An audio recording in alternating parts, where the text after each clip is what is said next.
2030, that the probability of that has increased because of institutional. Scott, when in 2020, I was very frustrated and a bit depressed. I don't think I was alone. A lot of people were frustrated and depressed during that time period. And I was, my company was worth $600 million enterprise value, and I'd worked 30 years, and I could not break through against the Microsoft, juggernaut, and I couldn't figure out how to grow it. And after 10 years of trying, I figured maybe I should just retire and go gracefully off and just and call it a day. And I think, as I said, I discovered Bitcoin out of frustration and desperation. And first, it was just something to do. And then I realized it was a good technology. I went from, I'll buy it because I don't have a choice to do anything else, to I'm an investor. And I started thinking Bitcoin is like Facebook for money, or it's like a dominant digital monetary network. And I started becoming a tech believer in it. But then I emerged as a maximalist, Scott, which is, you wrote your book about the four, and at the end of the book, you basically are a little bit jaded. You're like, these guys got too much power, they abuse their power, and the world's not a better place for that. That's because they're companies. And if Bitcoin was a company, if it was a big digital banking network, it probably also gets corrupted. What I realized is Bitcoin is a decentralized protocol. It's a commodity.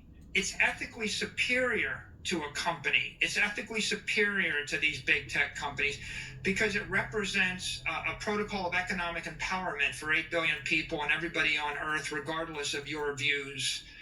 And so I basically went from opportunist to investor to maximalist. And now I'm of the opinion that the human race moves forward through clean energy, clean food, clean money. And human misery was our water was dirty, our food was dirty, we didn't have energy, we had dirty clothes, we had doctors with dirty hands and dirty instruments and the like, and we had dirty money. And for the last 500,000 years, all of our economics have been broken, and their human misery has taken place because copper tokens and giant stone coins and glass beads and silver coins and gold, none of these things were perfect capital assets. They were never a settlement network, and they were never a non-deflationary asset. Bitcoin represents clean money. It represents economic energy and economic empowerment. So my mission at this point is I would just like to spread it to 8 billion people. I actually think Bitcoin is hope. I think you can fix a company, fix a country, fix a family. It won't solve the other problems. It doesn't cure cancer, and it doesn't make you a good basketball player, and it doesn't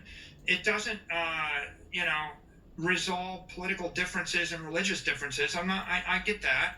What it does is it gives people a working economic fluid that doesn't drain 10% of their economic energy per year out the back door.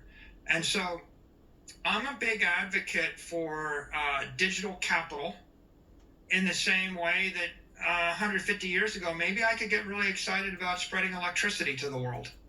But if you found fire, you would want people to know about fire. And Henry Ford, as I said, he put the fire in an engine and he gave us wings. He let us fly, and so the world's a better place with the automobile or the plane or aluminum or steel or computers or AI or whatever it is.